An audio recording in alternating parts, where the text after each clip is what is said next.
I promise you this isn't about maths, but bear with me for a moment and riddle me this. Imagine you've been given a sequence of numbers, right? I'm going to give you a sequence of numbers now. It's 2, 4, 6, 8, yeah? And what you need to do is you need to try to predict what the rule is for this sequence that I'm giving you, right? Now, generally speaking, I'm going to ask you, okay, what's the next number? You're probably thinking, it's probably 10. You're probably going to ask me, imagine now I say, okay, you can give me as many numbers as you want, and I'll tell you if it fits the rule or if it doesn't. You're probably going to say, okay, perfect. I'm going to say 12 next. I'm going to say 14 next. And I'm going to tell you, yeah, that's correct. Yes, that's correct. And then you tell me 16 next, 18. You're going up by 2 each time. And now you're like, by the way, you only have one chance to actually guess what the rule is. Yeah. Now you're like, okay, I know the rule. I know the rule because every single time I've added 2, it's been correct. And then you say, the rule is you have to add 2 each time. I'm going to say, nah, that's not the rule. Now you're thinking, what's going on here? But then you've got someone else who is able to think outside of the box. Beyond thinking outside of the box, you have someone else who isn't blinded by the biases in their head. The confirmation bias, in this case, is what we're speaking about here. Here's the problem with that line of thought of, okay, I've added 2 each time and I've tested, I've asked if it's correct each time and each time it's been correct. The problem with that is you're not looking for a test to prove that you're wrong. You're not looking to be proved wrong, you're only looking to be proved right. The smarter way to go about this is to actually look, to really validate the fact that you have the right number. You need to validate that an exception would be wrong. In other words, you need to give me some other numbers. You need to be like, okay, what about if I give you 7 now? If I give you 25, if I give you -5, if I give you -4, etc. Now you're going to be able to realize that actually, even if you give me the number 3, it still fits the rule. Which means that you don't have to add 2 each time, which means that your theory has been invalidated. So now you have to test a different theory. Again, this isn't about maths. If that went over your head, it's not a problem. I'm going to break it down for you now. I'm going to break down what the lesson of that is. The lesson of it is a lot of the times in our day-to-day life, what we're doing is we're simply looking for confirmation of what we already believe. We're looking for our beliefs to be confirmed. So we already believe something and we don't look for opposing evidence.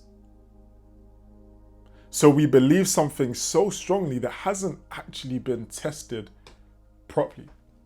For example, you may believe in a specific workout ideology or a specific dietary regimen where you believe that this one diet is the best diet for XYZ thing and that everyone should be following XYZ diet. You're believing that based on the fact that you've seen multiple people following that. Let's say, for example, it's the carnivore diet, or let's say it's the vegan diet, or let's say it's the vegetarian diet, or let's say it's the keto diet, whatever, it doesn't matter. You're believing that because you've seen multiple examples of people on this diet that have been able to thrive, you believe that that means that this is the best diet for everyone. However, what you're not looking at is, okay, what about the people who are able to thrive that aren't on that diet? How are they able to thrive? What about the people who are on that diet and they're not thriving? In business, you may believe this specific strategy is the best strategy and it's the winning strategy and you need to do the strategy to be successful. But then when you look at other people that are doing that strategy, there are some people that are doing the exact strategy that aren't getting the results, which implies that strategy isn't really the silver bullet, so to speak. A lot of the times, these cognitive biases, in particular, what we're speaking about here is the confirmation bias. The confirmation bias holds us back from the truth. It keeps us in boxes. It keeps us shackled to the limitations that we've decided to place on ourselves. And sometimes, sure, it can be helpful. You believe in a specific strategy, you follow that strategy, and it helps you and you're able to commit to it because you believe that that's the winning strategy. However, there are instances where holding onto your confirmation bias actually hinders you and could potentially hinder the other people around you. Let's speak about it from a different lens. Let's speak about it from the lens of relationships. There's people who believe specific, like certain things about relationships. It's like, I don't know, you may believe all women are evil. You may believe all men are evil. You may believe all men cheat or all women cheat or whatever it is, right? You may believe something and you're believing that based on maybe some examples of this that you've seen. Or for example, even in my own life, right? It's like I've had situations where I've believed, damn, I've been snaked by this person. I've been snaked by this group of people. It feels like when people say that they're real, they're not real. And I had the evidence to support that, but I didn't test that theory. Well, I did eventually because I don't believe that anymore. But until I tested that theory to see, hold on. But there are some people who do say that they're real and who are actually real. It was when I did that I was able to remove that block that I had on my mind.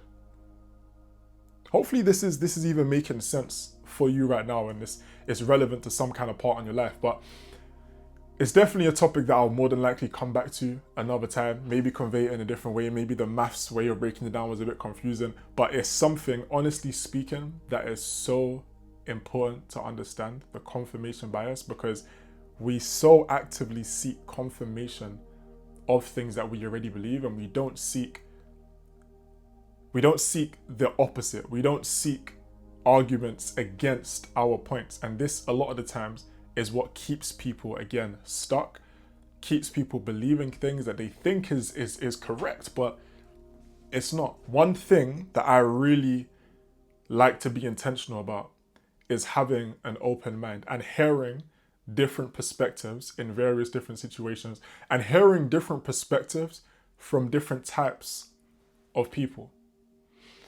For example, let's say, I don't know, someone has, let's say from a perspective of excelling in sales, in my sales role, etc., right? There's different people that have different opinions. For example, there are sales people, account executives, that have been able to achieve a good level of success that have followed a specific strategy. And to them, this strategy is the one thing that you need to do. And if you're doing anything else, it's a waste of time. But then I'm not just going to only hold on to that group of salespeople's opinion, because there are also other salespeople who have done something completely different and they've also been able to get the results. And there's also people who have done exactly what those people are saying, but haven't necessarily been able to get those results. So we need to be able to keep an open mind, because keeping that open mind is going to open us to the possibilities of different ideas that we can test, different ideas that we can theorize based on. Even from a perspective of, let's say, I don't know, oh, check this out. I was watching Stranger Things, right? And this came to my head as I was watching it, because there was an example of what happened in the show. And it's like, by the way, Stranger Things is a good show. As I'm rewatching it to get ready for the new season, I'm like, yeah, this show is actually better than I remember, you know. It's better than I remember. It's quite... Anyways, look. What can happen is this, from a relationship perspective, all right? So there was this one lady in the show, just in case you haven't seen it, I'm just going to explain it generically. There was one lady in the show, and she ended up getting some relationship advice from one of her friends, right? And the relationship advice was not the best, right? I mean, it had some merit in it, to be fair. It had some merit, but it was very much toxic advice in a lot of ways, right? To say the least. Now, this, obviously it ended up working out, all that kind of stuff, but this could have really massively hindered their relationship.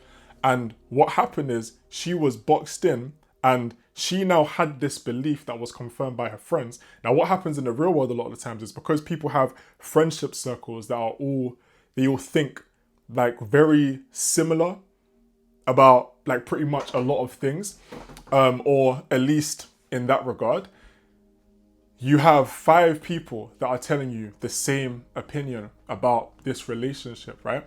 And all of them confirm your belief that you already want to have or want to hold on to, right?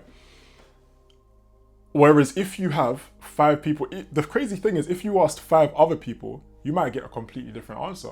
But you just have these 5 people and now you have that confirmation because it feels like everyone agrees with you and everyone is on the same page with you and this and that. But when you expand that out, you're able to experience different perspectives. Or if you just have 5 people that are able to think on multiple levels and are able to think, I guess, from an unbiased perspective, then that can also work. But ultimately what I'm trying to say here is succumbing to the confirmation bias and not keeping an open mind and having your beliefs based on what people around you or what everyone around you believes, and not having people around you that have different opinions or actively seeking different opinions, actively seeking, hold on, what about an alternative perspective here? Oh, could I be wrong on this specific thing? Oh, could I be right on this specific thing, etc.?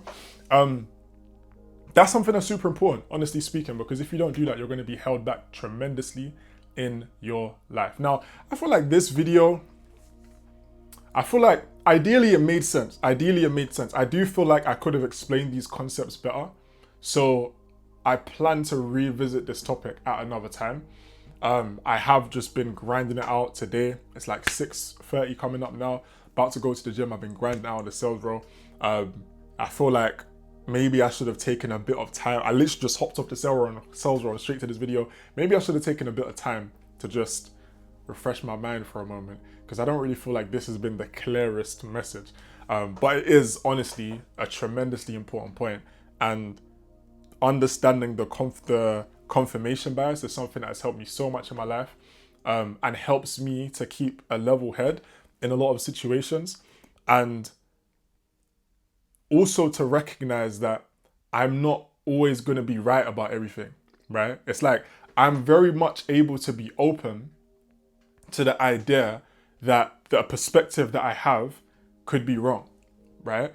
So I often like to test that perspective by asking people that could potentially have an opposing perspective. Okay, what's your perspective? Or by doing research on it, depending on obviously what it is. What's your perspective on this? What's your perspective on it? But people, again, from different walks of life, so that I can hear different people's thought processes, and I'm going to see that with an open mind and actively aim to disprove that belief that I have in my mind. It's kind of like a challenge to myself, and I'll just be doing this. I'll probably do it like maybe too much, because it's like, I just find it interesting. I find it very interesting to hear just different perspectives. It can really change your life, and that's how you're also able to, I guess, elevate more, because you're open to more ideas. You're not boxed in.